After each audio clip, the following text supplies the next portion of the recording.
Trish and Sarah Wrestling Podcast. I'm Sarah. I'm Trish. And this is our podcast. Wait, Sarah. Who and who? Who and who, indeed. Who, indeed. We talk about wrestling news and various topics from different promotions, primarily AEW, but also New Japan Pro Wrestling, WWE, and topics from around the wrestling world. Whatever we find interesting, and we hope you will too. We are a member of the Social Suplex Podcast Network, and you can find our content on our podcast feed, the Social Suplex Podcast feed, as well as on Twitter and YouTube. Please feel free to like, subscribe, and rate our podcast. It is Sunday, April 14th, 2024, and Trish and I are back in the studio for the third week in a row, which is a little bit unusual for us, but we wanted to take a second and thank everyone for all of your comments and tweets and responses on our last episode. It was really gratifying to both of us to see people listening to it and talking about it. It was, pretty awesome, and we are both very grateful to everyone who took the time to listen and think about it and talk about it. And, wherever you were, whether you were intentionally tagging us or not, we appreciate it. It has been an absolutely crazy couple of weeks in wrestling. Even though we've had 3 podcasts in a row, there's still going to be so much stuff we don't get a chance to discuss. But we're going to kick off tonight's episode with the WWE. WWE are coming off a huge and very, very, very successful WrestleMania weekend. We had 2 nights of WrestleMania that started last week on Saturday and Sunday. The first night ended with a tag match between Roman Reigns and The Rock against Cody Rhodes and Seth Rollins. The Rock got the pin. And then the next night, in a Bloodline Rules match, where basically everybody and their brother did a run-in, including The Undertaker of all people, Cody Rhodes finally finished his story. He is the WWE champion, and we have moved on to as WWE was very anxious for all of us to know, the Paul Levesque era of WWE, right? You can tell by my tone that Trish and I are not particularly impressed by this. So there's a bunch of topics to discuss with WWE. We're going to kick this off first. I think the biggest thing so far is just the overall reaction to WrestleMania, which has been insanely positive.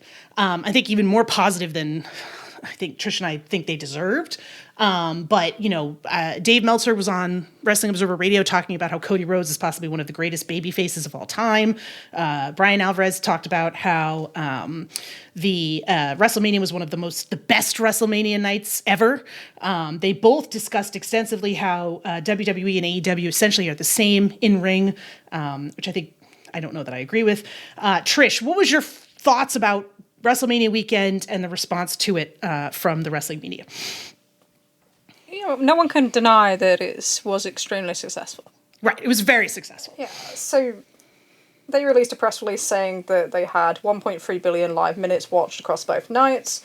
Brandon Thurston did the math on that and thinks that there was 2.7 million to 2.9 million Peacock accounts who watched, and that's not viewers. So in comparison, the NFL wildcard game that was on back in January, the Chiefs Dolphins game, that had 22.86 million viewers. So I guess there might be a way to extrapolate that, but it's still a huge amount of viewership. The gate-wise, they did $38.5 million across both nights, so an average of $19.3 million, which with inflation will make it the 3rd and 4th biggest gates in WWE history, behind WrestleMania 32 in Dallas and WrestleMania 35 at MetLife Stadium. So it's incredibly financially successful event, and it's definitely one of the most well-received from the wrestling media and from the WWE fan base. So what I will say is as much as it got very much kind of, we only see the good in things and we didn't look at some of the issues, what they do well, and I think this is a key thing, because I think a lot of people who live at AEW can't always understand this, is they satisfy their own fan base very well at the moment. Yes. In a way that they haven't done for years. And maybe they don't need as much as an AEW fan, or it doesn't resonate in the same way with the media. I think they are judged on different platforms, but you're judged against your own history in a lot of ways. But yeah, at the moment, they are delivering, that Mania delivered for their fan base. And that's why you got the reaction that you did. And the keys to that is, they booked baby faces to win. They gave you the key moments. So they had Sami Zayn, defeat Gunther, he has his key moment. Is it the one they wanted last year with the title? No, but it's enough for the fan base to be satisfied. The same with LA Knight getting a key win over AJ Styles, and the same with Cody getting that kind of key babyface win at the end of the night. And that is something it's a huge play for them. You know, at the moment, and this sounds so crazy when you consider all the things that have happened outside of, you know, the actual wrestling ring, and even like when you talk about The Rock, you know, inserting himself into the story and how that was reversed. But they are the babyface company. In the media, yes, they are the babyface company. And to their fan base currently, they are the babyface company. And that makes everything else easier to ignore. Yes. It's, you know, like you said, they have done a very good job of, you know, the way that the whole weekend positioned Triple H and and his leader, you know, his quote unquote leadership, and the way that he's, you know, handled WWE and its booking. It was very much like, you know, he's here now. Everything's great. Triple H is taking care of it, you know, and, you know, all they had to do was just a modicum of competent booking, right? Like the bar was pretty low, and, you know, it's kind of sad for WWE fans that it's been how long since they've had that modicum of competent booking, right? That it hasn't been like another, you know, Roman Reigns versus Brock Lesnar match, you know, like I'm happy for them, but it is kind of disturbing how quickly people were ready to, like, you know, jump on the whole WWE's phenomenal, right? And it's kind of like, it's better. Like, it's definitely better, but phenomenal seems like maybe a bridge too far for me. What they have always done well is their promotional side. Yes. So they present people like stars. Not always, but their main people. We talked about it. We talked about the rating episode and how they focus on people. And when you are on the upswing, it's a lot easier to do that and to make that correspond with that. You know, Triple H is not I don't think he's a fantastic booker. I don't think he's phenomenal anyway. What I think he is he does very basic, slow, logical storytelling in the most part. Yes. Not always, because, you know, no booker's perfect. But it's enough that they deliver kind of, and, you know, it's always been a moments company, but deliver key moments as and when to keep everybody kind of hooked in. And, you know, the key for what they've done over the last year is they've managed to elevate people up and then down as they wish. Yeah. And they've made fans believe that if you get behind somebody, that they will be elevated. And that's, you know, and that not always is the case. And I think that's something that AEW is currently struggling from, is, you know, everyone's in their status quo and everyone recognises it. The Paul Levesque era. Okay. Okay. So you can't even say it with a straight face. This one was really, really interesting, because as much as they were telling everybody that they were a babyface brand in terms of their product, they were also trying to present themselves as a babyface brand in terms of their corporate side as well. Yes. And that's what this was all about. So it was very much like, this is the brand now. Vince McMahon, evil man, is gone. We aren't going to acknowledge anything else around the culture. We're just going to say it's Vince. And that was a continued message all the way through the week, you know, from the CM Punk interview with Ariel Helwani to the kind of appearances on Pat McAfee, the Nick Khan interviews that he did, all the way through to Stephanie McMahon opening up Night 2, you know, with the Paul Levesque era, and even into the press conference where it's like, oh, she feels, you know, comfortable and safe again. It's like, well, when she left WWE, they said it wasn't for anything like that. Right. She just felt like they need to step back. So why didn't she feel comfortable? You know, but no one's going to question that. But it very much is a rebranding, and it's like, it was a retelling of history. So when Cody got to the end and he was doing his kind of rah-rah stuff and celebration, you know, he goes to Nick Khan, they put that on screen. They want that part of leadership. He calls out Triple H. He calls out Bruce Pritchard and says he was the reason for coming here, but also, you know, ignores the fact that it was Bruce and Vince McMahon. Right.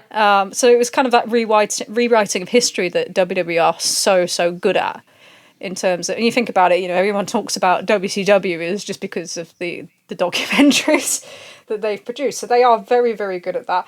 The Cody match itself was interesting because, you know, watching it as someone who's not been invested in that Cody character probably makes it different, but it was very much structured, very similar to a match back at WrestleMania 31, which was the Sting and Triple H match.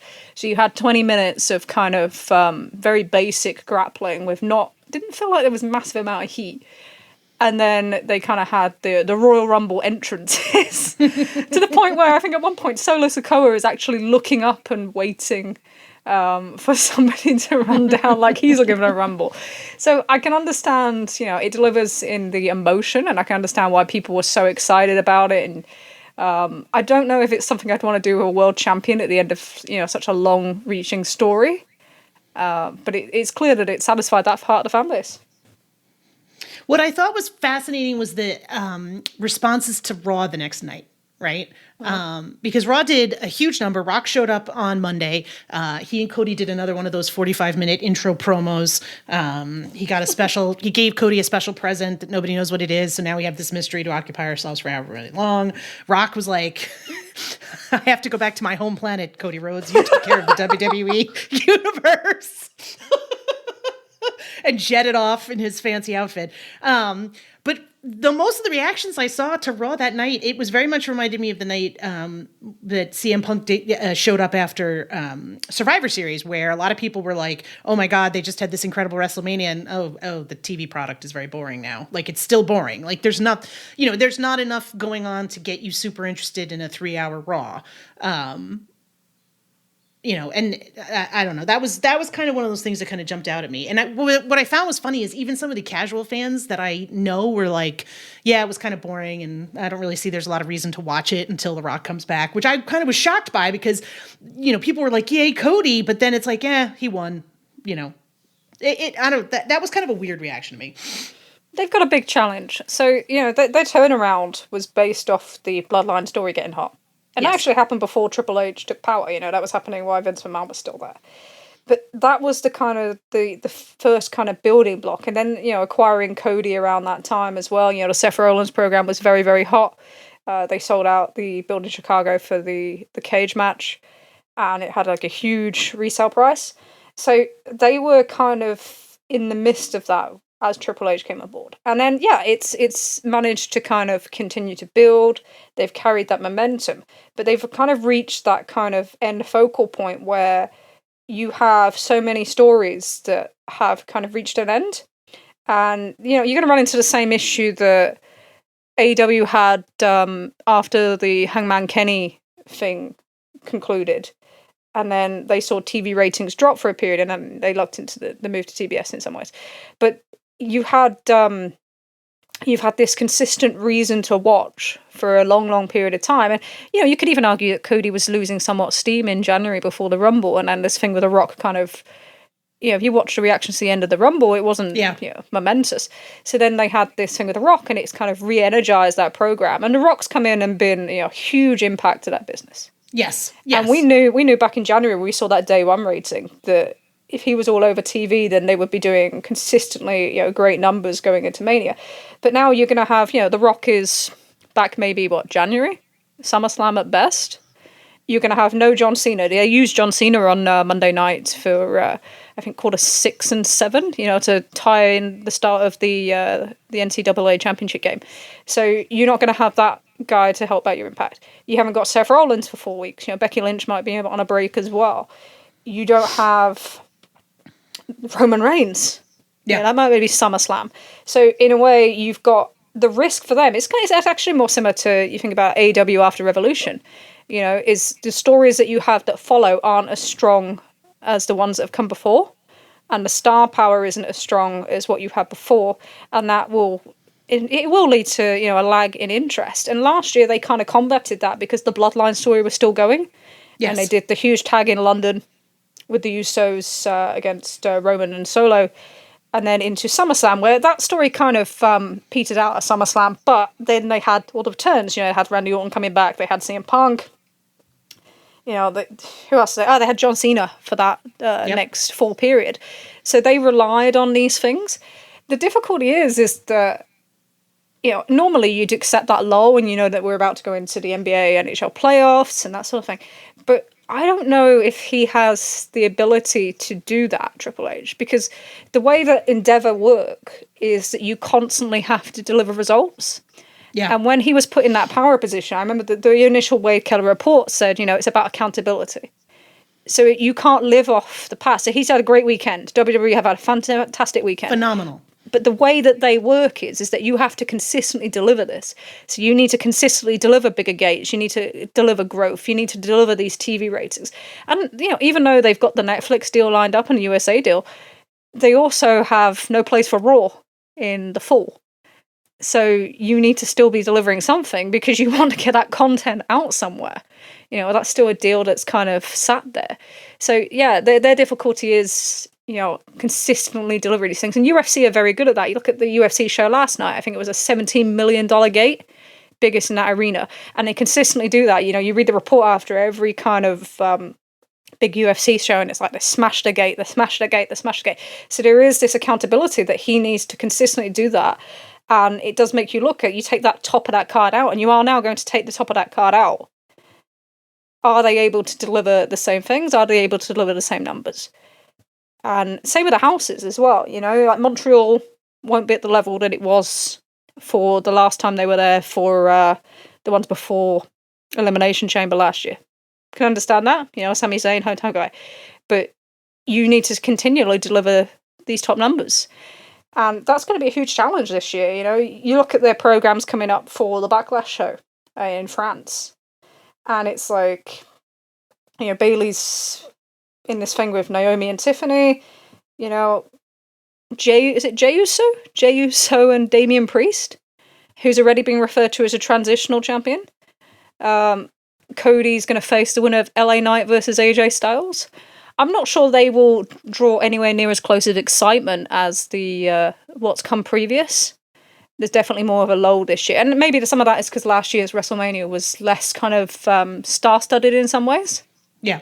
So there was more of a focus on these are our current guys, whereas this year there was a mix of these are our current guys, but actually, this is built around The Rock. So it will be really interesting to see kind of how that plays out going forward. And, the other thing about Triple H is he better be untouchable.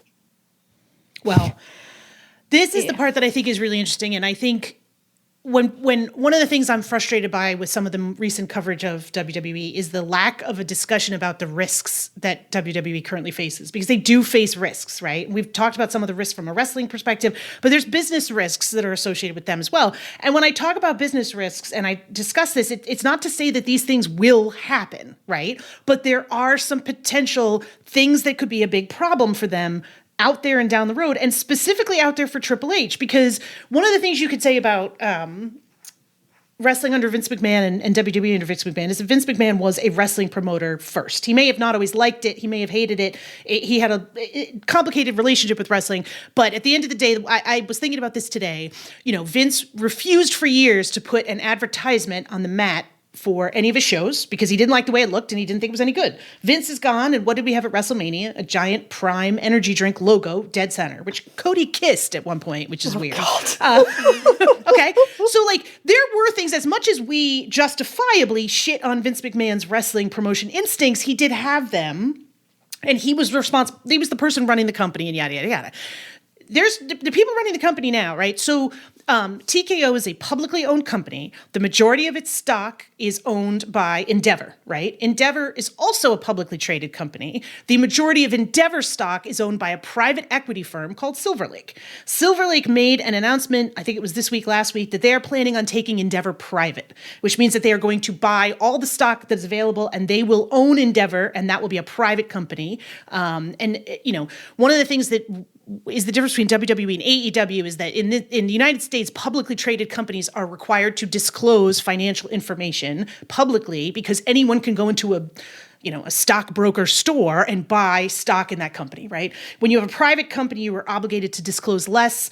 You're still governed by the Securities and Exchange Commission, which is the regulatory agency that handles businesses in the United States, but there's less paperwork around what you have to do because there's no risk to a public consumer, right? You're a private company. So Endeavor is a private equity firm, and I think you could talk about private equity in general, and there are probably folks who listen to this podcast are a lot smarter and know more about it than I do.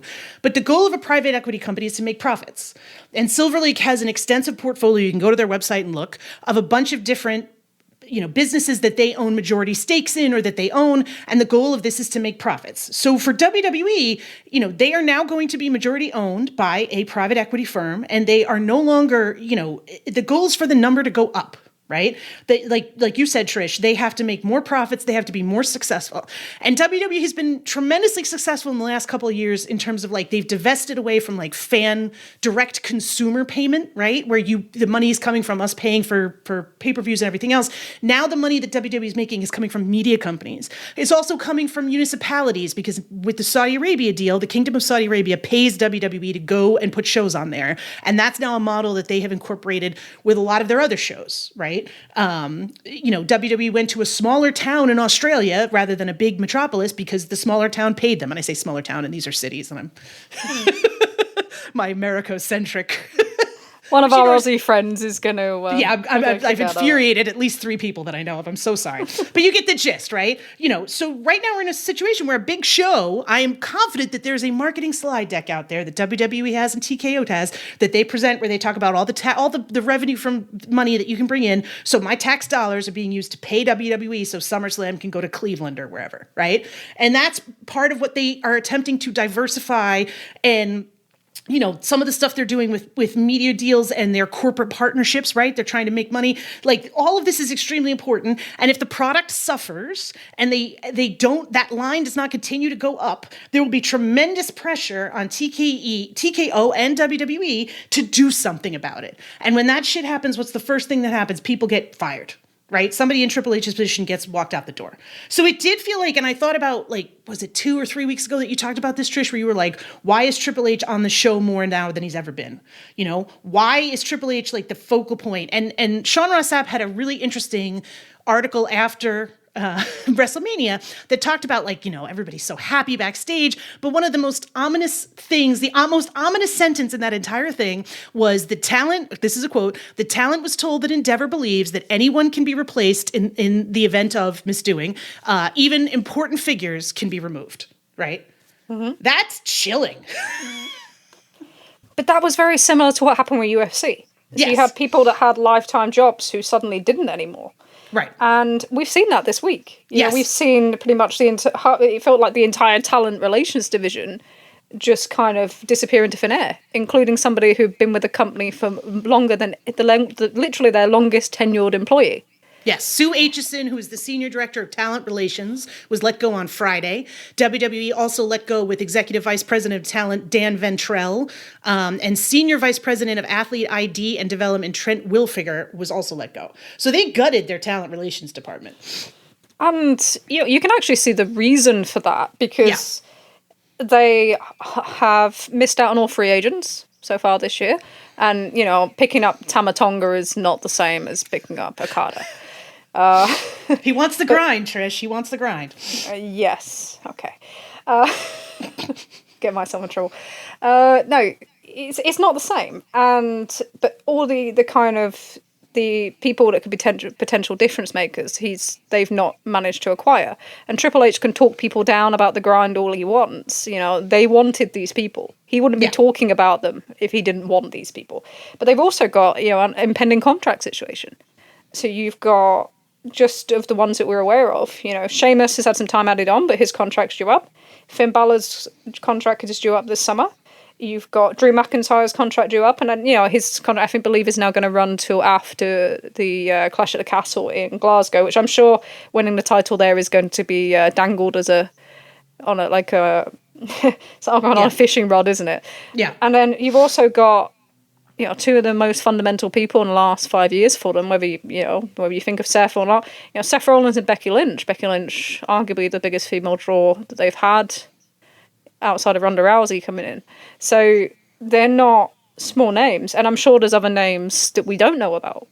So they literally have a contract situation where these contracts aren't done and they are running into the final months. It's actually kind of reminiscent of 2021 with the Adam Cole and Bryan Danielson thing and how they screwed up knowing where Cole's contract was up to.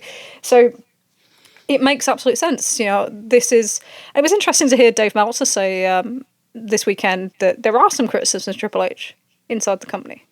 He's had a good weekend, but it's not all kind of all happy about it. So there are pressures, and in terms of streamlining, there was a thing about they're cutting their some of their production costs and bringing less people to kind of TV, and you are going to see more of that. You are going to see more streamlining. They're not going to want to keep everybody. We saw this with UFC with Francis Ngannou. It doesn't matter so much what position you're in; it just matters what you deliver. Right. And that will be consistent across WWE. And that doesn't matter if it's Triple H, it doesn't matter if it's Nick Khan, it doesn't matter if it's, a wrestler. They will base everybody off the value that they deliver.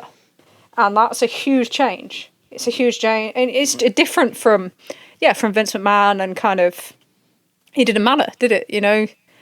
He delivered the product that he wanted to deliver. Now they have to deliver a product that makes more money each time. Yes. And you talked about Raw not being on television this fall, and there's already been rumors that SmackDown might be moved to FS1 starting in September. It will be. Yes. Yeah. So you're already going to be in a place where your ratings are going to take a hit, and it's going to look like less people are watching. It's, I don't know, like I said, it's frustrating to watch the way that so much of the coverage this week laid out, right? Where it was like WWE good, AEW bad, and no matter what happened, you couldn't seem to break out of that, regardless of the fact that there are risks to WWE, and it's not necessarily all smooth sailing there. And he wouldn't be trying to make himself invincible if that was the case. Correct. And that's what it felt like. This was very much like, well, you can't take me out because there'll be a fan revolt similar to what happened with Cody. Right. But it did get a bit much. You don't need to see a guy open up 2 shows, get that first pop, which was kind of hilarious. You just don't need it. We'll see what happens. There's a lot of people gone. They've got a lot of things. I think they have a lot more things to navigate than people think. People just go, oh, they have these TV deals, everything's fine. But they have different pressures, to AEW.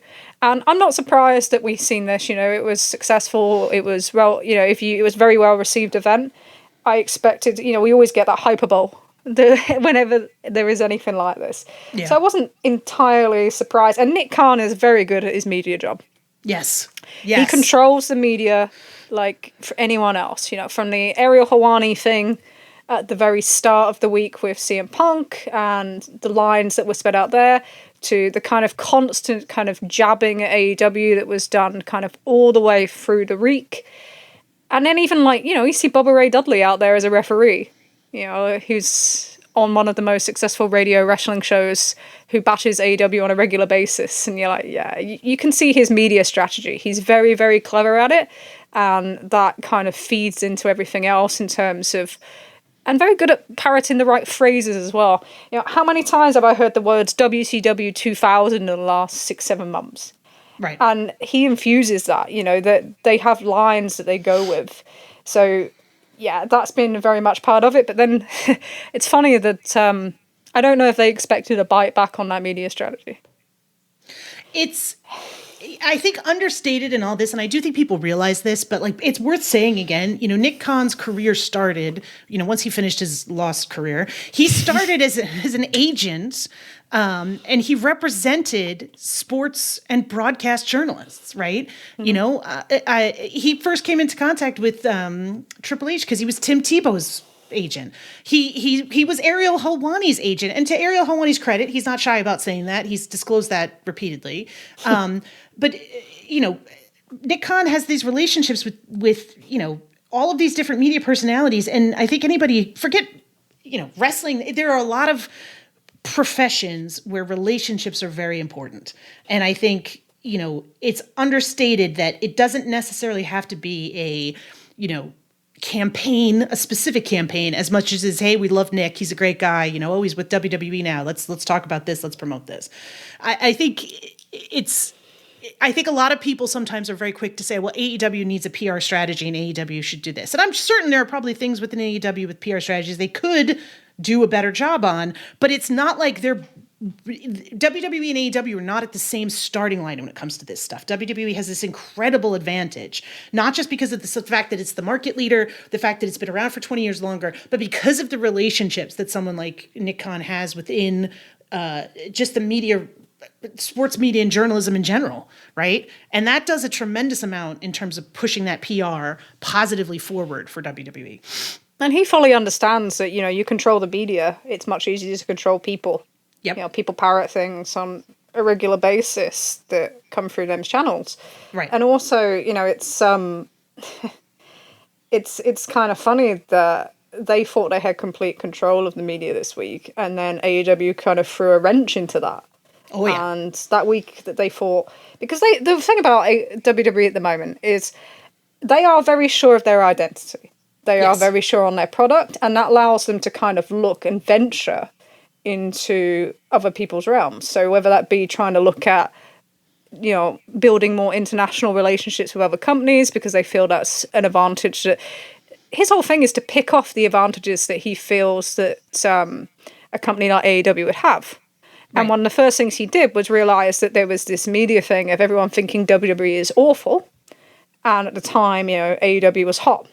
So how can I change that? How can I adapt that? How can I make this to the point where I am so comfortable in our position that I can spend one of our biggest weeks of the year just kind of taking shots at AEW continuously and thinking they won't fight back? Because that's very similar to the strategy that Vince has used for decades.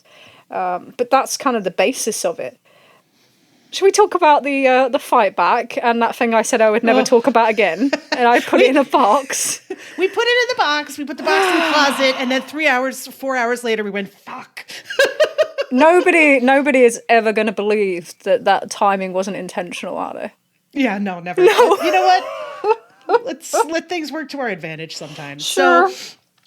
So on Saturday night, on Collision aired Saturday night of last week. It was the April 6th. Collision aired after the NCAA basketball game. So it was a late night. And halfway through the Collision episode, the announcement came out that the Young Bucks would be sharing footage from All In. And needless to say, this came after night 1 of WrestleMania, which I think by most accounts was good, but not set the world on fire good. So the pump was sort of primed for something exciting to happen. So when I woke up on Sunday morning, nobody was talking about night 1 of WrestleMania. They were all talking about the fact that the footage was going to come out. And there was a lot of people were like, well, this is the Young Bucks trolling. They're not going to actually show the footage of Jack Perry and CM Punk. It's going to be like a swerve. And then so AEW made an effort very quickly to get the news out to Dave Meltzer and Sean Ross Sapp and others that they were in fact going to be showing the actual footage of the actual fight. So everybody and their brother had an absolute meltdown in various eccentrical ways, to the point where, before we get into all this, I just want to take a side note. And if I thought this out properly, I'd lean in and have producer Leah pull up some kind of publicly available calming music. But just guys, and I want to speak to everybody who is an AEW fan. We have got to calm down a little bit. Like, we've got to take a breath. We've got to chill out. It's not the end of the world if WWE has a good week and AEW, like, to borrow a phrase from Trish, has an own goal. Like, we're going to get through it. Like, we're going to end up doing something else will happen. Everybody just has to freaking chill out. Everybody lost their collective minds. People were saying it was a bad idea. People were saying it was a good idea. The people who thought it was a bad idea were fighting with the people who thought it was a good idea. It was just, there were endless comparisons to WCW. It was like, oh my God, it was nuts. Okay. So Dynamite happens. The footage is aired. As everyone pretty much suspected, it is part of an angle between the Young Bucks and FTR, is how it's presented. There's a backstage promo where the Young Bucks present the footage, discuss Jack Perry, and talk about how they were so upset after this fight that they couldn't even pray or have a glass of water, and that's why they lost the, And another side note, Nick Jackson's ability to just find the douchiest hats imaginable. Like every week, I think there's not going to be another douchebag hat, and yet we come out with them. It's pretty impressive. We're getting Tunnel Talk influenced here. I'm getting Tunnel Talk influenced. Sartorial choices. What can I tell you? So they air the footage, they cut back to the promo, and then we cut to the ring where FTR come out to give a speech. And I am often vocal about my, boredom with FTR. And in this regard, I felt a little bit bad for them, right? Because the way this whole thing was set up, the decision to incorporate it as part of an angle sort of made sense, but it was so labored and difficult. And even the Young Bucks, who I think would be more successful than anyone else, are going to have a difficult time with doing this. And they had the benefit of doing it in a promo that was pre-taped. The FTR was forced to go out to the ring and present, you know, a babyface motivation for this. And this requires like a doctoral level of ability with promos, right? A John Moxley. It required a John Moxley.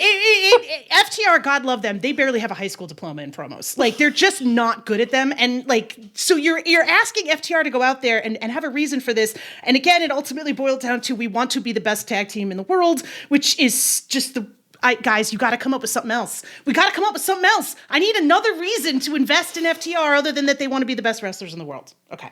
And yeah. And then, of course, later on in the episode, there's a Okada squash. There's a fracas. The FTR comes out. The Young Bucks come out. And, of course, we end up with CM Punk chants, which is the last fucking thing you want. So, Trish, we'll talk about this. I don't think this. We are very lucky in that we do not do instant reaction shows, because having a couple days to think about this is really beneficial. I don't know that this was as successful as it could have been, and I think the biggest concern that I had about it going into it was that it would not work within the alignments and the way that you've set this feud up, right? The Young Bucks are the heels. FTR are the baby faces. So you've now put yourself in a situation where you've shown a video of CM Punk attacking an employee, and we've discussed this at length last week, CM Punk and management attacking an employee, and you're saying that the people defending CM Punk are the baby faces in this feud, right? And so now you have a situation where the Young Bucks are going to have CM Punk chanted at them, even by fans who are well-meaning, because this is part of this feud now, right? Like it just didn't make a lot of sense. And I do feel like the wrestlers involved were trying their hardest, but I do think after all of this that Tony Khan probably would have been better off just leaking this footage to somebody, because I don't know if it works with the alignment. It's just messy. Yeah, I don't think I have, and I've been thinking about this obviously non-stop, probably since Wednesday night, and I don't think I have an answer of whether they should have used the footage or not. I don't think I have like a defined argument or like, but let's start with, we kind of got to go through everything individually. So it did provide a narrative for this program. Yes. A narrative that was missing in a cold tournament, in a match that we've already seen multiple times. Right. Okay. But I think you're right. I think the alignment is wrong. And you could feel it. So, first of all, there is this thing of AEW is not a babyface company. No. It's not been a babyface company for a long, long period of time now. And that is something that over the next period of time, they need to correct. You know, like, you need that support of your fan base behind them. But the fan base currently, I don't think, trusts AEW in a large part. And some of that is that you have some of the people most recognizable with the promotion as the bad guys, and you are playing off that and you are making money off that. And it's right, you know, they are heels. Yeah. And they are much better as heels. But in this circumstance, yeah, you are in a way baby facing people that, you know, I don't think it would have worked better if it wasn't FTR, because these are the same guys that did the whole, you know, are we staying or are we going contract thing for 5 months, 6 months after they re-signed in like November of 2022. They're also the same guys that did the kind of the Dax podcast that tried to wipe out a lot of respectable media and say everybody was lying, and then, you know, prolong this kind of thing and bring up all this kind of CM Punk elite stuff for the majority of the start of 2023. So these guys are not just, we want to move on guys. Yeah. And the audience recognizes that. Yeah. So it didn't feel like the right people to do this with. But I can understand what I think the big thing is that, you have to be careful now with these characters and to try to provide a narrative that moves away from the footage and moves forward. And that's been the thing with the Bucks characters, is when they come in, they can incorporate things from, you know, the CM Punk stuff into their characters, but their characters have been, you know, we're basically people that couldn't manage a target. That literally is the characters. But it's, we're the egotistical bosses. You know, we want like these kind of elder guys out of the company. And it's like, we're deluded. And, you know, they did a good job of playing into that with the promo before. And the thing is nobody's ever going to remember the promo before. No. And I thought they did a good job of kind of saying this footage isn't sensational and that sort of thing. But people aren't going to think about that because they just think about the footage. Now, so you have to move that forward and use it as part of your story, you know. And Chris Jericho's doing a funny little gimmick that's going under the radar that is also based on experiences with CM Punk. So that's tickled me mildly that not many people have picked up on that. But then you've also got Drew McIntyre using it over in WWE for, you know, story and for heat. So you can incorporate these things. And there is an argument that with Jack coming back that you would need to incorporate some of it because everybody knows the story pretty much. And even when he's tried to kind of put press out to kind of get rid of the story, like the thing that went out to Brian Alvarez to deny the thing that that Dave Meltzer put out about apologizing to Tony Khan and being ignored, that sort of thing, you know, protect his story, you've kind of run away from that now. And watching that footage, and we can kind of get into the, I'll give you some of the original things about footage that's kind of funny. Before we saw it, my main concerns were the alignments. And because you could see that coming and you kind of knew where the story was going with Jack. But also there was that thing of what is this going to do for him coming back as a babyface or a heel? Because when I watched it afterwards, the first thing I could think of was not, oh, look, it shows exactly what we thought happened or with CM Punk or anything like that, or, you know, the aggression or anything. My first thought was they've treated Jack Perry like in a completely unfair manner. It looks so bad on them as a company. So I think the part of this is challenging to discuss, right? Is that there's a couple different ways to tackle it, right? There's the decision to release the footage at all, period. There's the decision to push back on WWE as part of that. There's the way that it fits into it from a storyline perspective. There's what it says about the company itself. And I understood the reason why they wanted to release the footage in general. I get it. And I think one of the frustrating things this week has been people saying, oh, well, it confirms CM Punk's account. Because it fucking doesn't. But, you know, if you want to, it fucking doesn't. Maybe kind of what he sort of intimated on Helwani, but he certainly left a bunch of shit out. And the stuff that he released to people when the fight happened, what he said was totally different. So that was kind of infuriating. So I don't necessarily have an issue with them deciding to release the footage at all. Because I do think, like, when people talk about, like, oh, the perception, like as a few people have said, what is the worst thing that could happen to AEW if they release this footage? Like, it's not going to prevent them from getting a TV deal, right? Does it impact their storytelling? Sure. Does it have other stuff? Fine. But like, in terms of like an immediate, like, you know, sometimes you just gotta, like, one of the difficult things with AEW is people say, well, they should fight back, but not this week, like in a different way. Like, you know, that's a lot easier said than done. The flip side of this is that I genuinely started to question whether Tony Khan has any understanding of how his base audience feels about CM Punk. Like, I as an AEW fan, like, good riddance. I have never gotten the impression that there are giant percentages of AEW fans who are weeping into their, like, fucking cereal about CM Punk no longer being part of the company. I do think I think there are some people that really wanted him there, but I think there's a very vocal minority, and I think there's a lot of AEW fans that are just very happy to move on, right? And that's part of why the alignment thing is so fucked up, because you say to me as an AEW fan, the Bucks are the bad guys, which in kayfabe, I'm fully on board with, right? But I also really don't fucking want to hear people chant CM Punk at the Young Bucks, because, you know, from my perspective, I kind of think they were pretty much in the right for most of it. And to watch Jungle Boy get fucking attacked at work, and if you want to argue, oh, he deserved a suspension because he yada, yada, yada, fine. But the guy got fucking attacked by work by somebody who was senior to him, and then he's off TV for 9 months. Like, that's kind of bullshit. Like, it's not, it makes AEW look like shit. It makes Tony Khan look petty as fuck. And, you know, a couple of weeks ago, I asked for feedback in terms of, you know, why, if you're an AEW fan and you're not gone over across to WWE, do you feel less connected? And a lot of it was that they don't identify with the brand as in the way that they did anymore. You know, this thing of kind of presenting this thing where it was that change the world ideology that we spoke about last week. Right. And there is a part of the fan base that struggles with the way the brand is presented now and the way that it looks like, the perception of how people behave. And this did play into that a little bit. Do you want me to read the initial things that went out from the camps? Yeah, I think they could be good.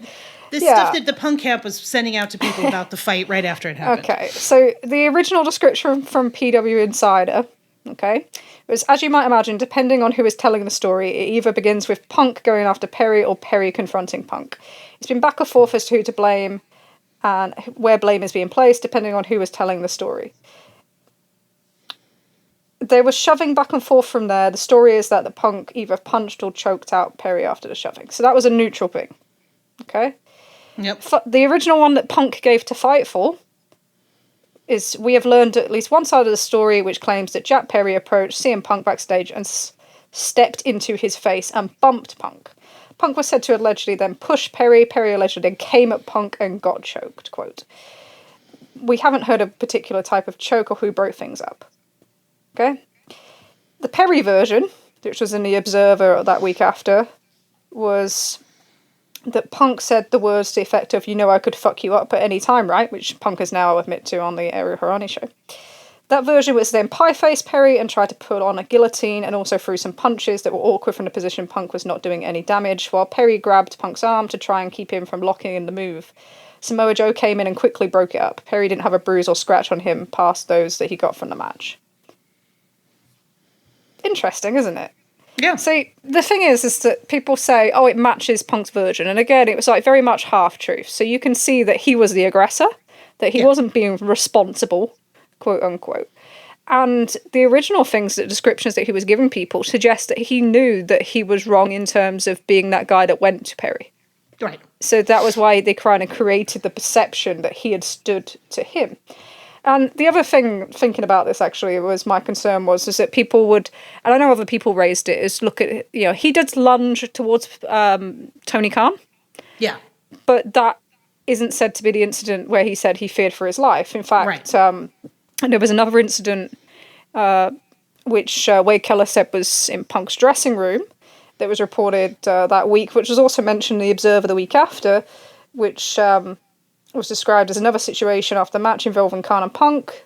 There were no witnesses to that past it happened, and Khan came out of it very upset. In fact, someone at the Punk camp actually said, lots of screaming and quarreling at the time. So I thought, because they weren't going to go into the second incident, that people would immediately downplay the whole footage because of that. And they did, Of course. I don't think this changes anything. If it had been released to the media the week after with all of Punk's kind of stories at the time, then it would. But there was enough half-truths in there. It was close enough that the people that support Punk would see it like there was nothing wrong with it. And the people that see it the other way would continue to see it the other way. There was nothing in there that was going to change anybody's mind. Did it do its job? So people compare it to finger poke of doom. Keep hearing this one. Finger poke of doom.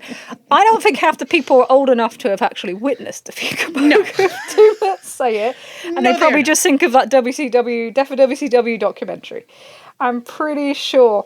So the thing about the finger poke of doom episode is that they also announced that Mick Foley was going to win the world title over on Raw, which was a pre-taped episode.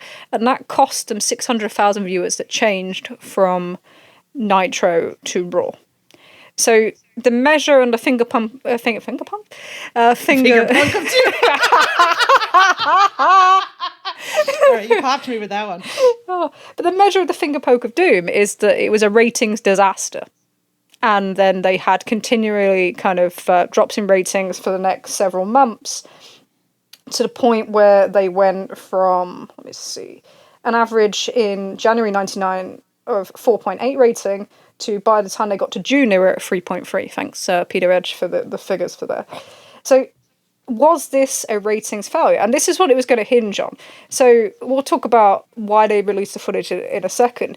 But the key reason that Tony's citing is they were going to use it as a ratings ploy. In a similar way so they got the attention from WWE, and they're getting kind of all this kind of battering. And can they turn that into something for their program? And they did this in 2021. So you had Chris Jericho went on the Stone Cold Steve Austin podcast. Yes. Straight after WrestleMania. And it was a period where they were getting absolutely battered previous to that. So the challenge in NXT was really eating into them. And I remember lots of people saying Kenny should lose the belt. It's funny how people do that so early in a reign that ends up looking successful. Funny. But there was this huge challenge for them. And then he goes on that podcast, NXT's moved the next week, and they do a gigantic number.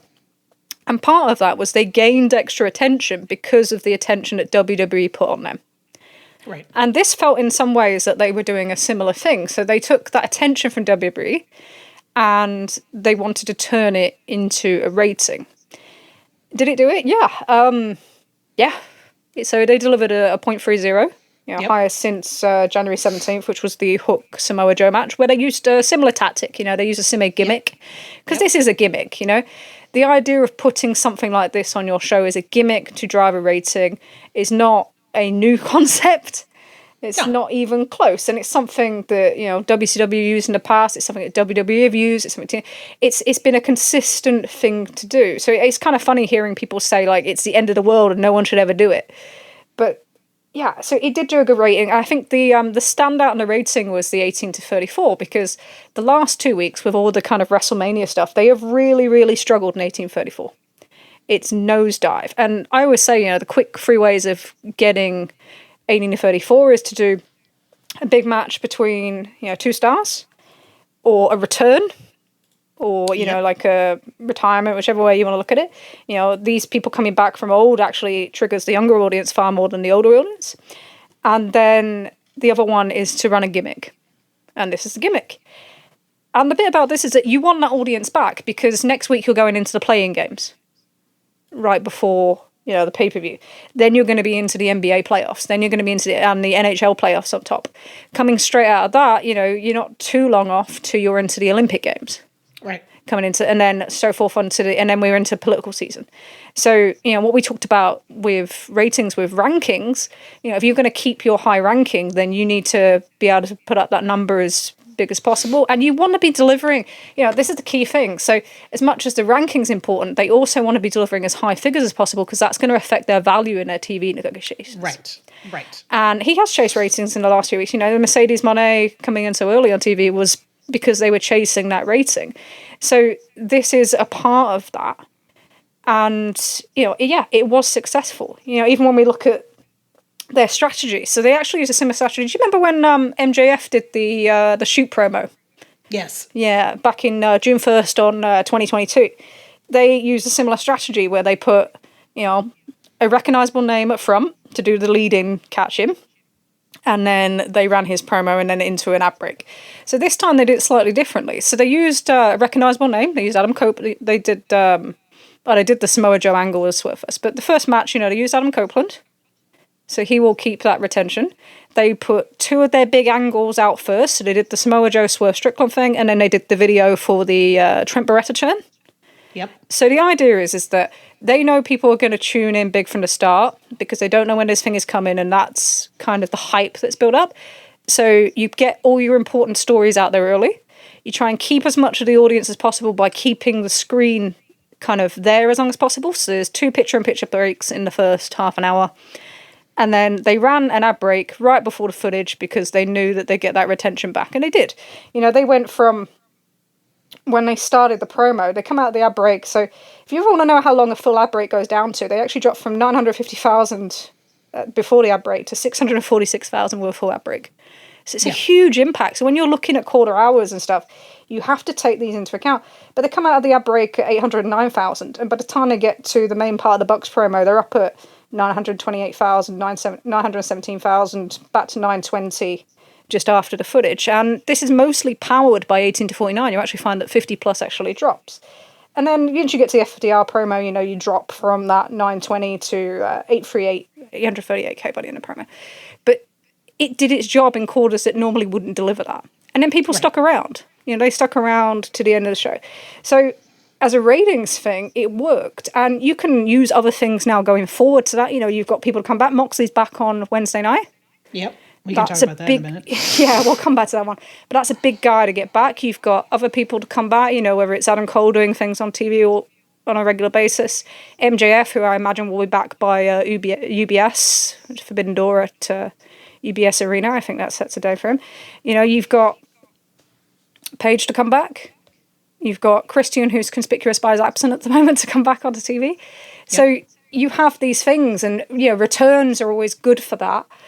But we are using a gimmick. I think my biggest frustration with it is that you have this gimmick, you have something to attract people's attention, but you build a show around it that was a little bit mediocre. Yeah. It wasn't a particularly good episode of Dynamite, and I think this added to a lot of the fan angst about it, right?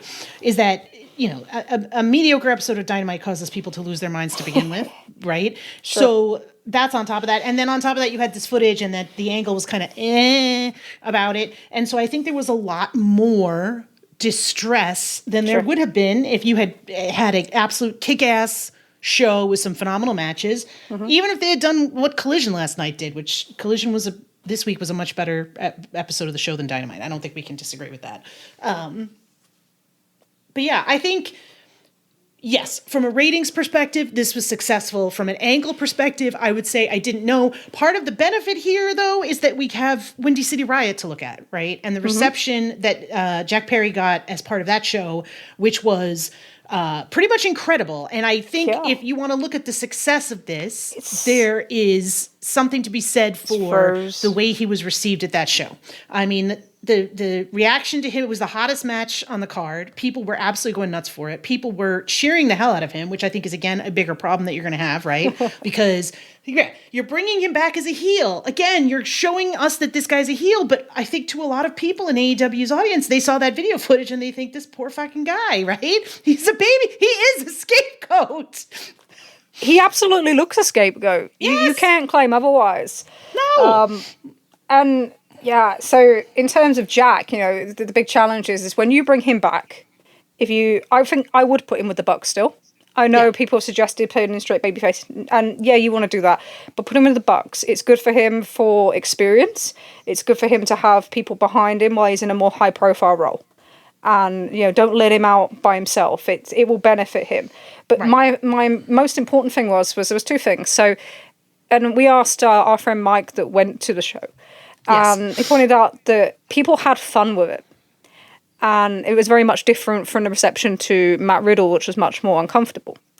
And that's the key. So if you are going to do something like this and you're going to create this kind of atmosphere, it's like the Cena thing, back in the day. Yeah. It was fun. There wasn't this kind of aggression or apathy, apathy like we saw at Forbidden Door with the Punk thing. Yeah. People didn't want it. It wasn't like they wanted to be part of it. And that's kind of a unique energy that they haven't had for a while. So they need to capitalize on that. When he comes back, you need to spotlight him.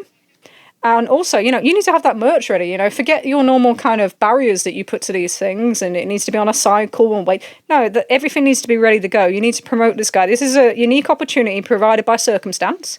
And, he can think he's done everything right in terms of doing this, but it's in terms of the time period and stuff. But this is a guy that potentially wasn't even coming back at one point. So it's kind of a weird one. But you have this circumstance now. You have this kind of in place and you have this energy and you need to capitalize on it, but you also need to convert it so it's not CM Punk chants at him all the time. And it's something that, his role that he plays in AEW. And I thought he was really good on Friday. It's the best instincts I've ever seen him kind of show. The way he worked the crowd was really impressive. It was really impressive. And I think people who were like, it's fucking young. Like, again, we've talked about this before, this whole concept of everybody has to be perfect in everything all the time, always. And if they're not, then they should be off TV and get rid of them and yada, yada, yada. Right. Going to Japan was great for him. Working with House of Torture was great for him. Figuring out fan response and managing to work the crowd. It was almost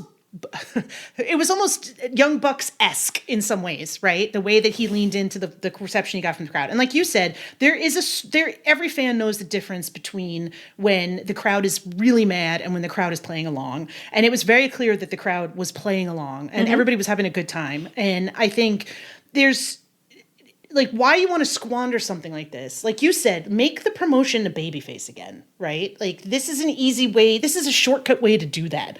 But if you're just going to not do anything with this, or you're afraid of it, or what have you, like, it's not going to work. No, you've dug your hands into it now. So, get on with it. Use it. And, eventually you need to turn him babyface. Yeah. But you need to run with this guy. Whether you personally, whatever you feel, I don't really care. There's something there, and you need to run with it. And he's obviously matured, and I think we are very quick to write people off. Yes. The thing is that we never used to see people's journeys so much. By the time they got to like a WWE or something like that, we were seeing them kind of mid-career. We're not now. We see people as they develop, and people are very, very sharp and very, very quick to write people off. And a lot of the time, it's not even on them. It's like the positioning and other things. So, let's give him the benefit of what he can go out and do.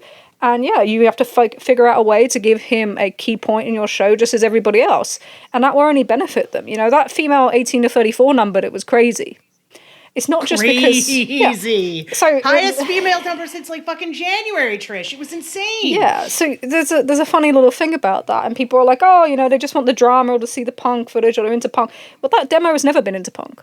That demo has always been strong. We look at the collision figures. You can look at other things as well. When he won the belt, that was the demo that dropped that June 1st show. There's a number of them, and that's consistent. I mean, that goes back to WWE as well in the past. But with that audience, he isn't. Jack, Jungle Boy and Hook thing was huge in female 1844. Yes. He has an audience there. And actually, to be fair, female 1844, well, let's be honest, some of them, a large part of their audience just hates Punk. So I'm not surprised. Again, this is I get that, like, there's a vocal fucking, there's a vocal fan base of punks. And I understand that they're loud and they take up a lot of the oxygen. But it just makes me worry sometimes because I'm like, dude, know what your freaking audience wants. Understand what you should be serving to people and stop fucking trying to play to this bullshit. People are over it. Right? Yeah, and the thing is that I think some of the negativity came out because of the reports the following day after the show, where it illustrated that a lot of talent are over it as well. Yeah. And I know that people don't want to hear it. They don't want to hear that, people didn't like the idea. Right. And, there's been some very carefully worded reporting this week. Yeah. From the SAT response on Thursday to Dave Meltzer's Observer stuff on Friday, where it's very clear nobody has disputed that nobody was for the footage. Right. There's lots of talk about segments and wanting to make money and move forward, but nobody has actually disputed that they wanted the footage out there. And I can see that because people want to move on. People in the company want to move on. Right. They want to progress these stories. They want to spend time on, building other people, not playing into a guy that's a babyface in another company. And they babyfaced him. AEW babyfaced him too. Yeah, absolutely. They spent the whole time when he was out babyfacing him. You bring him back as a hero, after Brawl Out. You let him run his mouth on media. You silence everybody else that could talk about him. Right. And there's many a story that, so it's, you babyfaced him. You made these own consequences. You turned part of your audience on some of these guys. Yeah. So you are partly responsible for it. So yeah, some of your talent don't want to hear it. They want to move on. But people struggle with hearing that because it's that negativity around it. And that definitely played into Thursday. There is a chunk of the fan base that refuses to believe anything negative about Tony Khan. Or that Tony Khan could make mistakes, or that, it's almost, you think back to like medieval and early modern era interpretations of monarchy, right? And it's never the monarch who's the bad guy. It's always the advisors are the bad guy, right? Like it's the advisors are the problem. And it seems to be, it's Jimmy Jacobs, it's Pat Buck, it's this, it's that, it's never Bryan Danielson, oddly enough. But like, it's always, I can't believe I made a reference of it. Anyway, it's always people around Tony that are making the bad choices. It's not Tony himself. And I think there is still a chunk of the fan base that will give him the benefit of the doubt, even when all of the evidence points to him being, responsible or stubborn or unaware or unwilling, right? Or, someone who would send Jungle Boy home for 9 months because he got pushed. Or not use Ryan Nemeth since August. Right. Yeah. Right. right? Like, you don't want to believe that about someone that, for the most part, you want to think is a good person. And listen, human beings are fucking complicated, okay? There are very few people who provide us with the example of evil that a Vince McMahon does, right? Everyone fucks up and does things wrong, and everyone has relationships and feelings, and it's easy to say when a vacuum you should do this and that. Mm-hmm. And I'm not trying to, everybody has their side of the story and whatever. But it is always so funny to me that people are just unwilling. It's, oh, well, Tony didn't know about it, or he wouldn't do that. There's got to be a reason for this, right? There must be something that's happening here. And it's like, sometimes there just fucking isn't. The thing with that is that it's no difference to what's happening with Paul Levesque in WWE. Yeah. The way that people build them up. And I get it. Look, it was Tony's decision. And once Tony made the decision, everybody decided to do their jobs and make the best out of it. Yes. And that's what you ask for. Right. That's what you want out of a roster. Other than Danhausen and his tweets and stuff. That's why people like that they're no value to you. But that's what they're going to do. And they will continue to try and make the best out of this for going forward. And that's it. But I think there's some context here is that I can understand why he wanted to push back. Yes. Because WWE were constantly doing it. Punk was back in doing his interview, and then he's taking shots on the pre-show on Saturday constantly. This wasn't stopping. They were going to continue rolling with that. All of a sudden, that announcement came out, and the next day wasn't anywhere near as much. No. And there's been nothing since. You have to push back, or they will continually push at you. Yes. You have to change the narrative with WWE. You've got to tackle this huge media machine and all of Nick Khan's kind of things that he uses. It's not easy, and they have to do this in an environment where they're trying to secure a TV deal. Right. And it's when just kind of acquiring other talent isn't enough because they will always find a way to twist it, and that's what Triple H tried to do very much so this week. So you have to push back, and you have to push back on CM Punk as well. Yeah. And it's about time, to be honest, because you've let him have free will to talk his side wherever he comes out. He needs to know that, actually, you know what, you're going to carry on like this, then there will be repercussions. And yeah, I don't think it should be back on TV. You need to separate your TV product from it. But agreed. If you put out anything, and I don't even think he has anything really else to say, but if you put other things out there needs to be pushback, and there can be. Lord knows there can be. There are plenty of stories left to tell. So you have to put this thing to stop this continuation of what has been happening, because it's no good for your product, and it's no good for everybody going WCW 2000. I'm sick and tired of hearing about it. This is in perspective here, right? People talk about WCW 2000 and the finger poke of doom and all this stuff, and they talk about it because that was a company that failed. Yeah. So I'm going to give you an example. I can't believe when I read this, and this was a friend of ours mentioned it, and I went back and I pulled out the Observer from October in 1997. So this is a show right after the death of Brian Pillman, and it opens with a 10-bell salute, and then during the show, This is a WWF show, we should clarify. This is a Raw. This is a Raw. Yes. And, this was... So in October of 1997, they were way behind Nitro. So Raw did an average of a 2.4, and Nitro did an average of 3.9 rating. We're talking like 0.8s now. It's mad, actually, isn't it? Yeah, it's nuts. And, WWF even was starting to find some kind of form. The rise of Steve Austin in particular, DX kind of taking off. And, by December they were up at 3.1. Nitro were very much consistent where they were. So that's your kind of thing. So WWF at this time were the second company, and they were far behind. Yeah. So we've had the death of Brian Pillman, and then during the show, they are doing interviews with Brian Pillman's wife for a ratings ploy. Yeah. Yeah. But also on that show, straight after a 10-bell salute, they have a promo with DX. And this is a thing from the Observer. So they showed the famous click curtain call from MSG where Michaels, Helmsley, Ramone and Diesel broke kayfabe and hugged and made fun of McMahon for what they did. They came back and Brett came out mainly to challenge Helmsley, although it wound up with shoot comments flying back and forth. Brett called Michaels and Helmsley homos and said he made more money than them, all three of them combined. On that same show, you also had Cornette doing kind of NWO, anti-NWO videos. None of this is on that level. Showing this footage is not on that level. Does it get compared to that? No. You know why? Because WWE got hot. Yep. So it didn't matter. What happened here in terms of showing this footage ultimately doesn't matter. What matters is what comes out of it. What results do you gather? Do you turn Jack Perry into a star? Do you get more heat on the Young Bucks that makes them, more money for beating them? Because it's, the chase going forward. Does it get more attention to your show that you can keep on for next week going into the playoffs and give you that momentum when you need to be delivering results in your TV year? That's what matters. History is written by the victors, right? That's why we don't compare it to that show. We don't look at that show, which has much worse examples of ratings ploys. No, we compare it to the one that failed. And that's all about how we talk about things. And that's not to say, I thought it was great in terms of how it was executed. It's not to say that I agree that it should have been on TV. And it's not to say that I don't think, they should have promoted something more around it, especially in terms of, the challenger for the world champion. Yep. And for next week to kind of hook people in at the time, not promoting matches like 3-4 days later. But it doesn't matter in a great deal as much as people think it does. No. What matters is what they do next.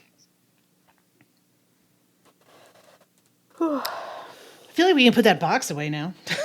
Yeah. Look, there's going to be, it'll come back up at some point. But they all want to move on. We want to move on. Yeah. And they need to focus on the product, You need to focus on the build for this pay-per-view. I've not been particularly infused by this cycle. I think there's been some illogical stuff, especially with kind of Ospreay and the Callis family. Yeah. That's had a little heat and made no sense. There's a lot of weak I think everybody's talking to Geff about Billy Gunn and Jay White and the 6-man program and how much of a disaster that is. There's some good stuff on there, and I'm sure there's things that people are excited for, but I think they need to get out this cycle. You need to get some of your names back on TV and doing things that are entertaining. There needs to be kind of that logical booking. And I know they've got things planned for, going forward to kind of build up towards All In. We need to execute them. You need to not be focusing on anything else, but executing them and getting the results that you require. And, that goes from, you need to promote your next world champion as a world champion. Well, that's part of I think that's part of it, right? So this is my big concern going into Wednesday. Okay. Mm-hmm. We had Collision last night, which I watched, which I enjoyed. But a lot of the show was taken up with talking about Jon Moxley's victory at Windy City Riot over Tetsuya Naito, or as Tony Schiavone called him, Naito. Which it was very cute. Naito. I was like, Naito. Right. Naito. Nice. And I think, putting that aside, because I think we'll talk about that show and, the overall direction with New Japan in a minute, we're now saying, we already are having issues with centering this title feud in this pay-per-view build because we're spending a lot more time and video package energy on Ospreay versus Danielson than we are on Swerve versus Samoa Joe. The program itself doesn't feel as hot, although, depending on who you're talking to, I think some folks are struggling with Ospreay versus Danielson as well. Others are super excited for it. Everybody has their preferences. But you're now on Wednesday going to take Jon Moxley, who's one of your biggest stars and one of your biggest ratings movers, and you're going to put him on TV with another belt, and you're going to run the risk of telling your audience that the IWGP World Championship is more important than your AEW World Championship, or you're going to present it in such a way where it comes across as more important. That's like a big concern for me right now. I don't know that that's something they should be doing, as much as I think they do need to have Mox back on TV, and as happy I am for Mox that he won the championship. I think they got the balance wrong in this cycle, and I think it's difficult because it's evident that he doesn't see Joe in the same way as he even saw Paige, which feels like a crazy thing to say, doesn't it? But in terms of ratings, so there has been less focus, and Joe gives Swerve less room to maneuver.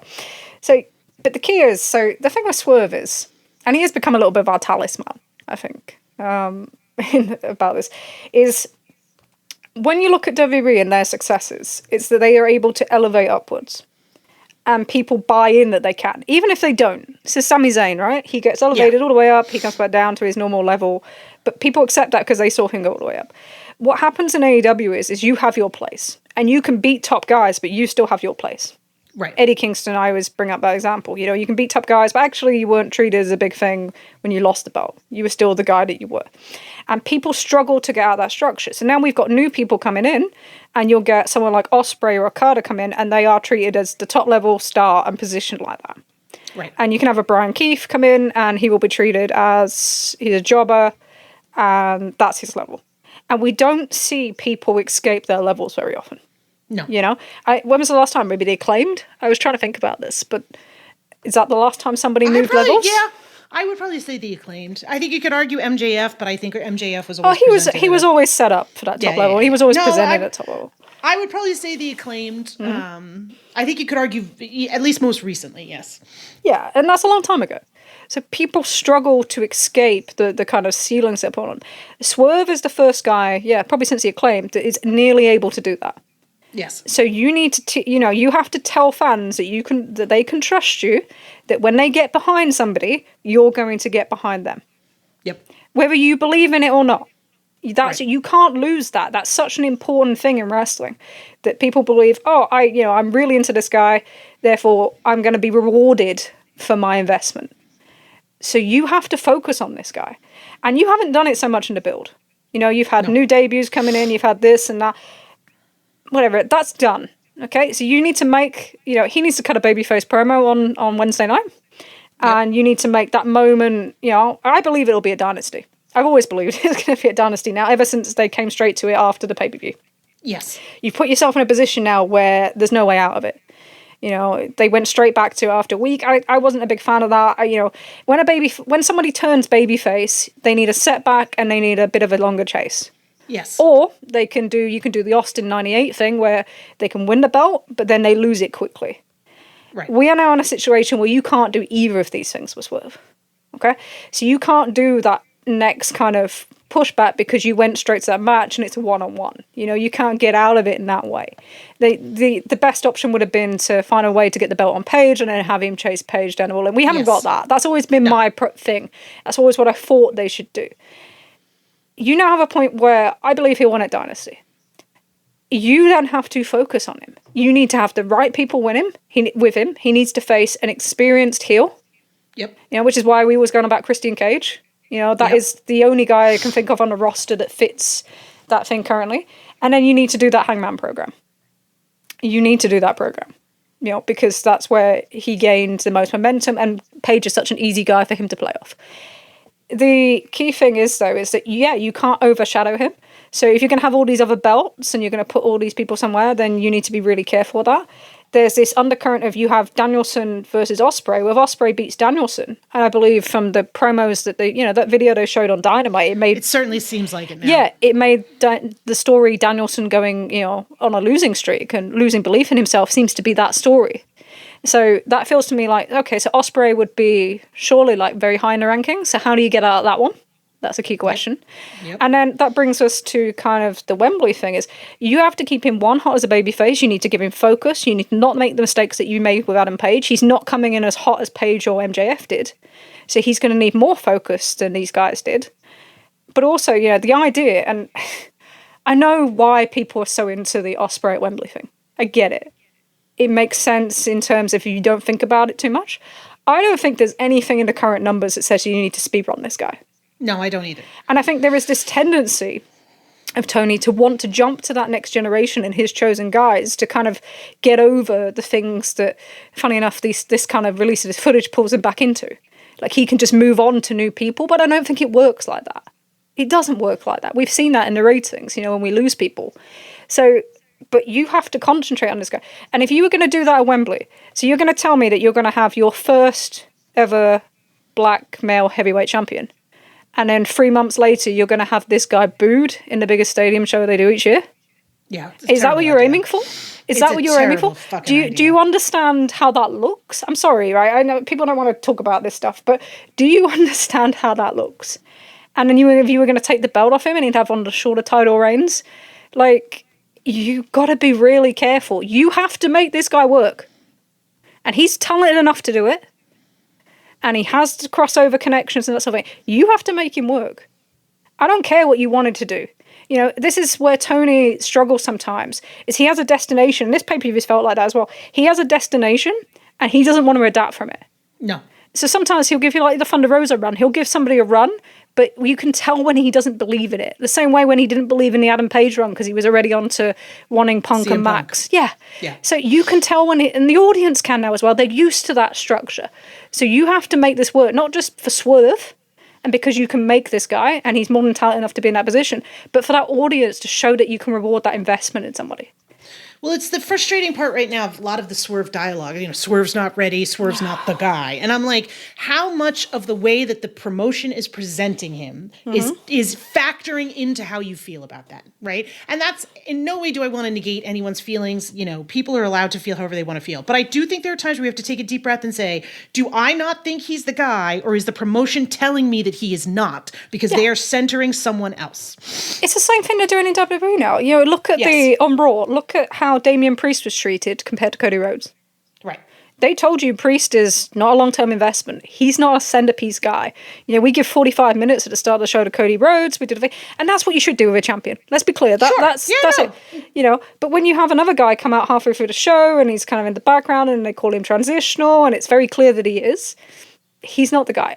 People can spot this stuff a mile off. You know, they don't need you to tell them, but visually and the way you position somebody, you're also telling them. And yeah, people are used to the pattern with that. It's just one of them things, but you've got to get it right. And I've hoped they do. And there's other things. You know, they've got to get. Have we got an Owen coming up soon? That's due this time of year, isn't it? That's another tournament they have to get right this year. You know, last year was disappointing. The first one was. We're 0 for 2 on Owen tournaments. Let's be honest. You know, but. So, you know, there has to be forward planning, and I believe there is, but yeah, you've got to execute it, and you've got, you know, it's tough. There's a lot to balance. You've got to balance all these returns in, but you need them for your rating, and, you know, the TV deal is the main priority this year. Should we do it is very hard. I do want to say that. Like, it's super easy for us to sit here and criticize it, but actually freaking pulling it off is very difficult. There's a lot of things. There's a lot of things to balance. You know, I really don't envy them on this. Yeah, but to me, like, the first priority is you make Swerve. Yeah. You prove that you can do that in a way that you didn't at the time with Paige and haven't really done with anyone else in terms of elevating them out their level since the Acclaimed. Like, prove it. So, should we do a couple of the AEW listener questions before I forget? Yes, which one do you want to start with, Trish? I'm going to put you on the spot. Put me on the spot. So, question from listener Chris Choppin. Long-time friend of ours. Yes. Or our pod. So, given a Young Bucks graphic and the SRS story, is it safe to assume that fences have been mended between Tony and Elite and Hangman won't be punished anymore going forward? Oh, bless. I love it. I'm just going to think about it. If you've ever worked with somebody and something's happened and it's fractured your relationship, it's difficult. You know, it's not simple to kind of get back to the same level. And I think it's very much a case of it's a changed relationship, but that's not always a bad thing. The key with Hangman is he's valuable now. And, you know, he showed that, you know, he opened more shows between January and Revolution than anybody else. So they acknowledge his value. You know, the Swerve program did way better than anybody thought it would do. Yes. It's very much helped them with the Full Gear number, which rescued that number, you know, which would have sat around 125,000 if it wasn't for the kind of thing around that match. So he's proving his value. And the thing with him as well is not just that, is that he can make something out of anything. Yeah. Time and time again, you know. So, yeah, I have no worries about him going forward, I don't think. We all miss him, though. We're back to where the fuck is Hangman? Like, we know why, but it's like, we're back to where the fuck is Hangman? It's just a brutal pay-per-view cycle for that, because you're just missing just enough people for it to be kind of and the rest of it is just sort of and you're kind of like, all right, you know. Yeah. We'll get through it, and I'm sure there'll be some fucking phenomenal matches. There always are phenomenal matches, right? Sure. But from a heat perspective, I'm like, it'll be fine. And our second question is from listener Sean, and it said, this was a question that wasn't discussed when we discussed ratings. So, Where do the numbers that WBD releases factor into the equation? Are they more or less important? I've seen a lot of people write them off because of the WrestleNomics post about them including Big Bang Theory. And the thing about this, so there was a WBD press release this week that highlighted all the successes of the different networks. Did you see that one? Yeah. Yes, I did. Cool. And, it highlighted that TBS is the number one ranked cable entertainment network in total day and prime viewership amongst 25 to 54, and also that TNT was the number one rank for 18 to 49 adults amongst all networks. And they highlighted AEW content in there, mentioned that they get 4 million viewers weekly. And, that figure is made up by how many people watch a minute, which is where the Big Bang Theory thing comes in. So when you get a normal rating, so say they say you have 850,000 viewers. Well, that's not actually technically correct, because that's how many people watch the entire show. Right. So if you watch half a show, you are worth half a person on a rating. So that's where you kind of get the differentiation there. Plus you got DVR, which is not as much as people think. Average DVR can be between 80,000 to kind of 200,000 max for Rampage, Collision, and Dynamite. So, but that's how you can... But the thing about these press releases that is important is not actually the figures. It's that they're included in the first place. Right. So it shows the value that they have in that offering that WBD are providing. So that is always my first priority with these things. And it also shows, what's important to them. So they talk a lot about 25 to 54, which is why keeping that 35 to 49 demographic high is so important as well. So where is the NHL in these press releases? Nowhere to be found. Kicked Dynamite off TNT, didn't it? And I'm sure we'll see it in the next thing. But yeah, the whole point is that it shows that there is an investment from that side into AEW and into their offering, and that is a good omen going forward. So I actually don't think the numbers in that press release are massively important, but the fact that they are getting the recognition from their network is a lot more. So I think our friend Maura is always quick to point out to us, and justifiably so, that WBD is likely using numbers and statistics in regards to how they track ratings that we, the general public, do not have access to. Mm-hmm. So the Nielsen number is important, but not the end-all, be-all in terms of at least how the network views the importance. And again, I think one of the things that Dave pointed out this week when it came to the rating is that even the 0.23 number that Dynamite did the week before last still had it as number 3 in entertainment programs for the week, right? It was the number 3 ranked program in the demo for entertainment programs for the week, okay? So while we may have a lot of agita about individual numbers, as we talked about in the ratings episode, Dynamite is still doing incredibly well when it comes to comparison to others. Now, obviously, they want to get that demo up because they want to continue to increase that rights fee. It's not like it's without. But it's clear that they are valued by WBD, and that is pretty important. We need to get out of this cycle, and we need them to sort that TV deal, and so much of this noise will dissipate. Right. Should we talk some New Japan? Windy City Riot, which what a great show. It was a great show. It was very enjoyable. A lot of the matches were excellent. The vibes were spectacular, as the kids like to say.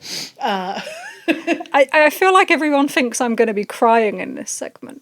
That's the vibe I've had. I do like to bust your chops about Naito, as he is called. It's so funny because, a lot of people, if anyone's known me long term, they'll know that, 2010s, my favourite wrestlers were Tetsuya Naito, John Moxley, or Dean Ambrose as he was then, and Pentagon Jr.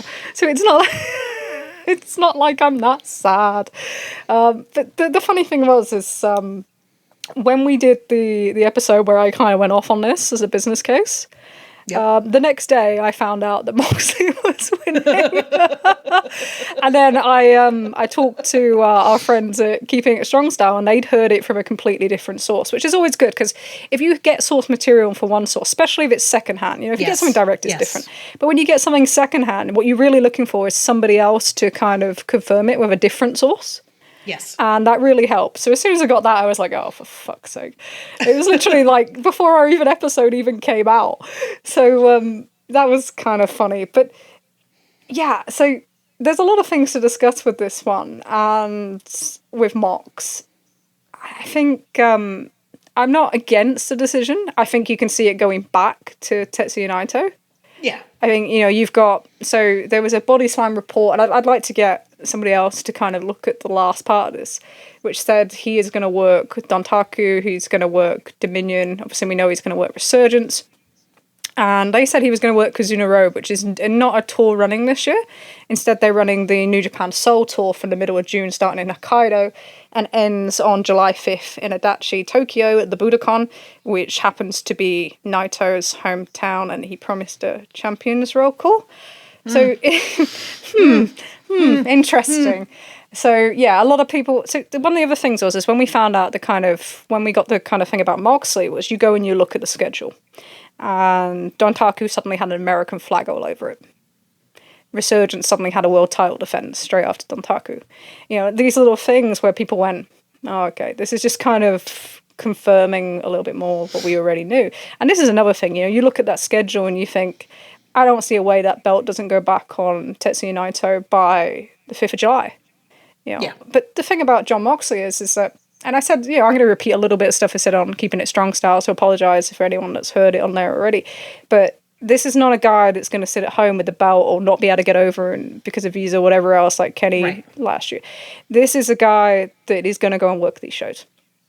He'll do tours. He flew for Independence Day to do, a tag match against Desperado and Jun Kasai last year.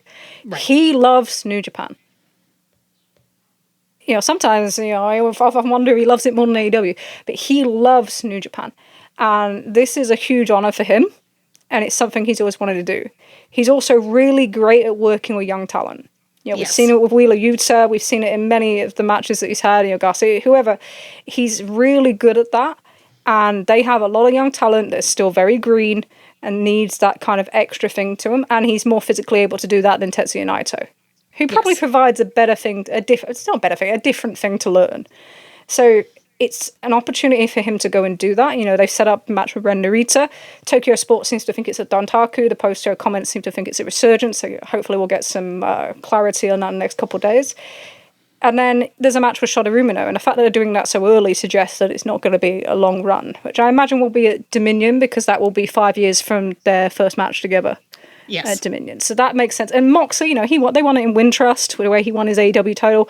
He's very much into kind of them sort of milestones. He loves that sort of trivia stuff. So it makes perfect sense.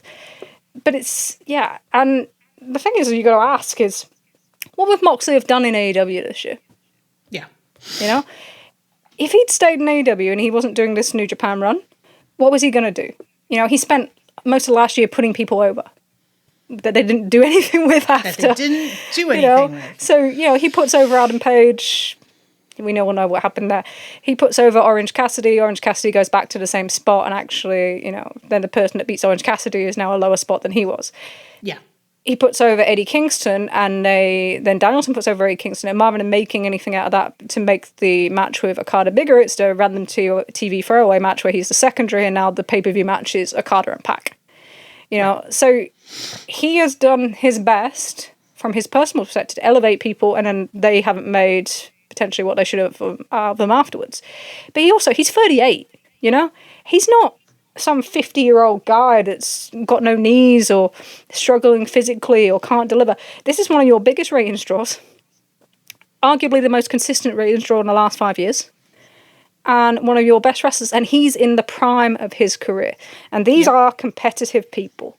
These aren't people that want to sit by the sidelines. These aren't people that don't want to be involved in that kind of fight for the main event or to All In. Nobody's writing Moxley, no one in the company was writing Moxley in for something like that. No one in fan base, you see everyone writing their lists out on who's going to do this and who's going to do that. People aren't factoring in Jon Moxley anymore. That sort of thing drives people insane. They want to be successful. They want to be the guy. They want to have that company on their back. People like that live for it. And he wasn't going to do that in AEW. And, we can argue all day about his usage and, he's still prominent, but he's going to want more. That's a natural thing.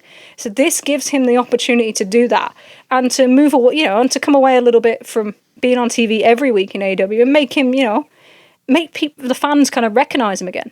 Realize that this guy is important. Realize what he achieves on a weekly basis that we've now kind of taken for granted. You know, it's that new toy syndrome, isn't it? It's a Toy Story thing somewhat.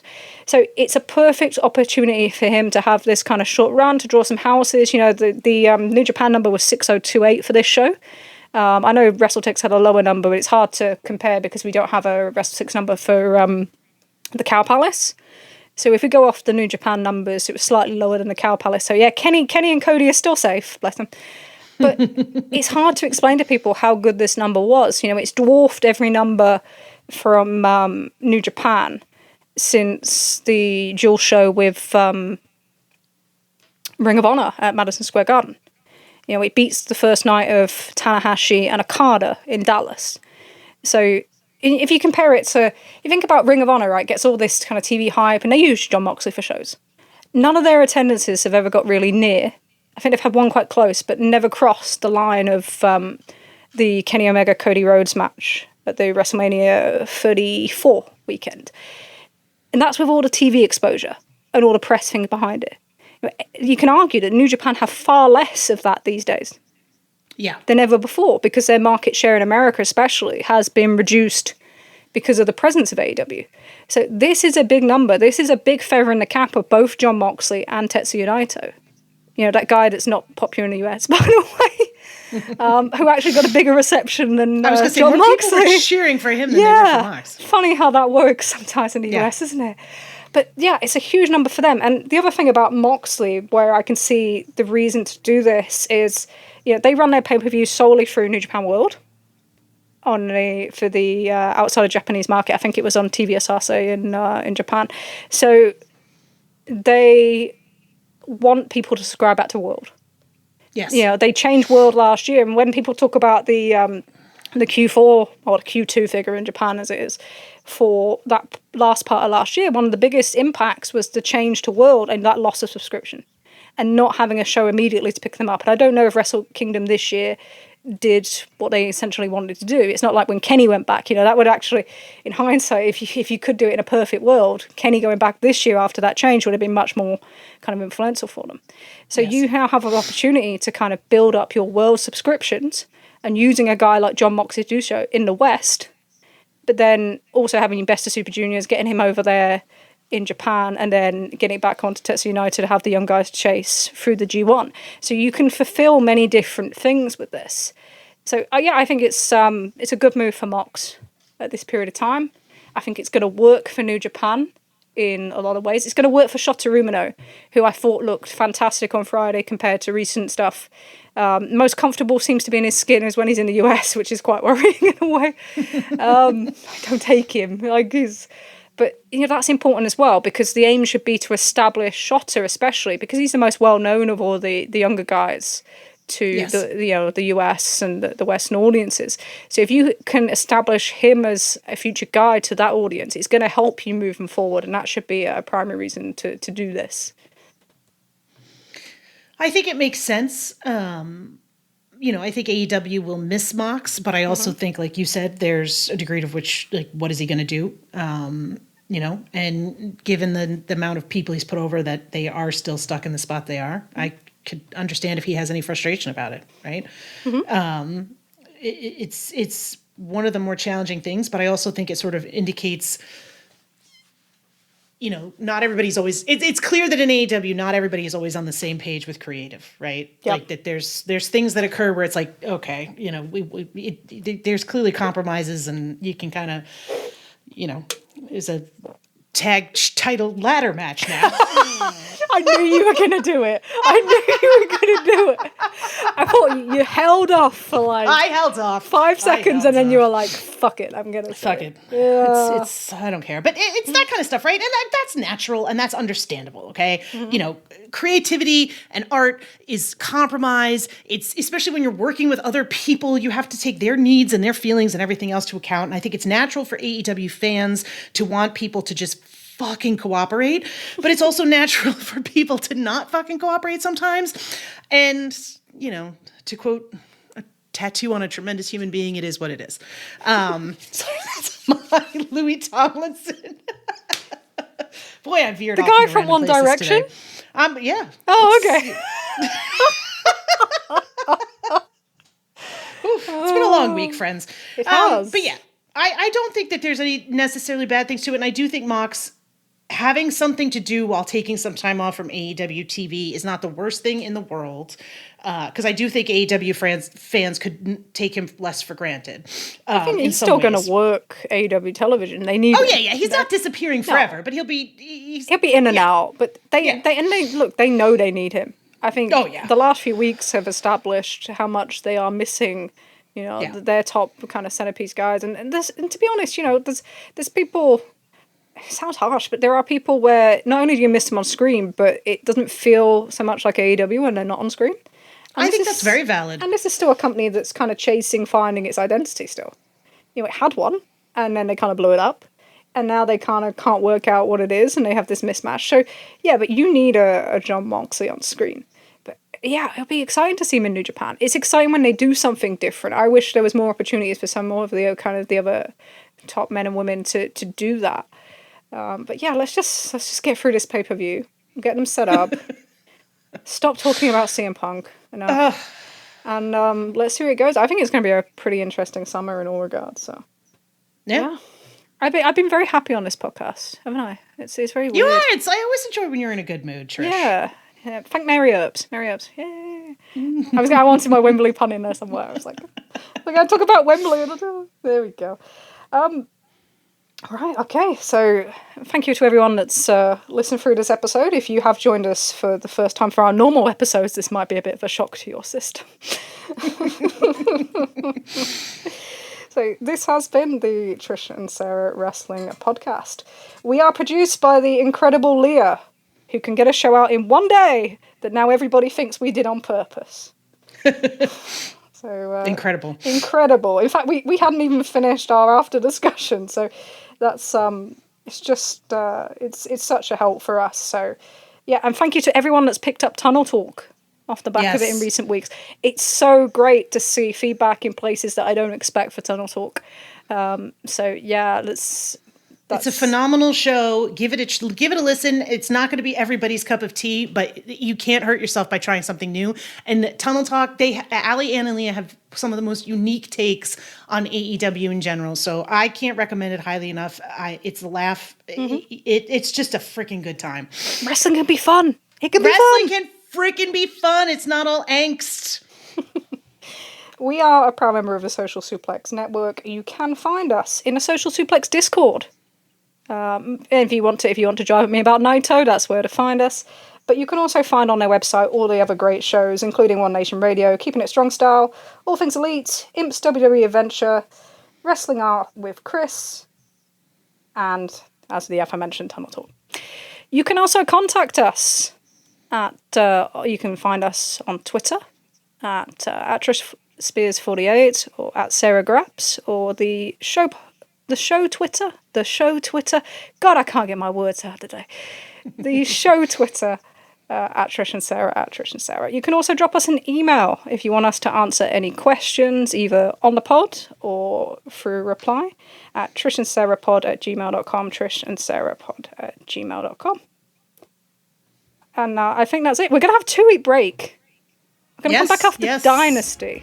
We're not, I can't be doing this weekly thing. It's killing me. It's brutal. Okay. We're going to run out of things to say. Like, what could we possibly have to say? There's never enough, is there? It's never enough. Never enough. Okay, so we will see you back in 2 weeks' time, and we'll discuss all the fallout from the pay-per-view. So until then, I've been Trish. And I've been Sarah. And this has been the Trish and Sarah Wrestling Podcast.